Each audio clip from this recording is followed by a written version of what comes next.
Hello বন্ধুরা, সবাই কেমন আছেন? আজ নিয়ে আসলাম কলার মোচা পাকোড়া।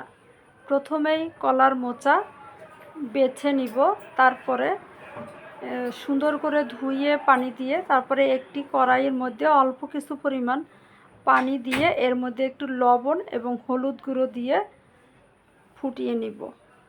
যতক্ষণ পর্যন্ত পানিটা না ফুটে ততক্ষণ পর্যন্ত জাল করে নিব। তারপরে দিয়ে দিলাম সেই কুচি করে রাখা কলার মোচা দিয়ে একটু সময় নেড়ে চেড়ে সিদ্ধ করে নিব ভালো করে, অন্ততপক্ষে 80 থেকে 90% সিদ্ধ করে নিব। একটু লক্ষ্য করলেই বুঝতে পারবেন কিভাবে পাকোড়া তৈরি করেছি। এবারে দিয়ে দিব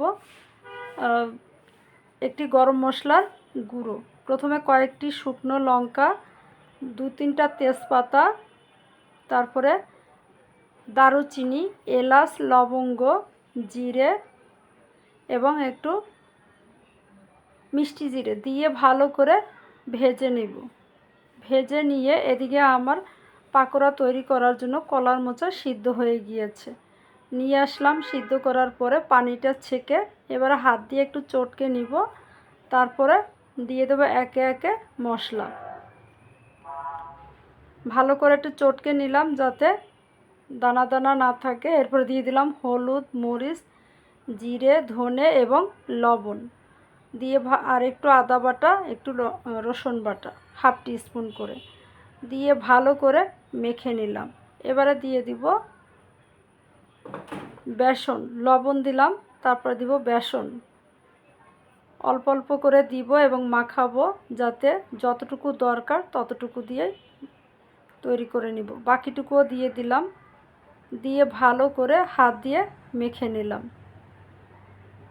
এবারে চলে আসলাম চুলোতে। একটি প্যানে কিছু রান্নার রেগুলার সয়াবিন তেল দিয়ে তার মধ্যে একে একে বড়াগুলো ভেজে নিব। খেতে যেমন সুস্বাদু, এটি ভিটামিনেও ভরপুর।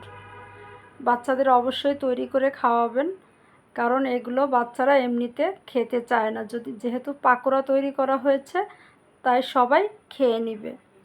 এবারে পরিবেশনের পালা। যদি ভিডিওটি ভালো লাগে অবশ্যই লাইক, শেয়ার, কমেন্টস করতে ভুলবেন না। ধন্যবাদ।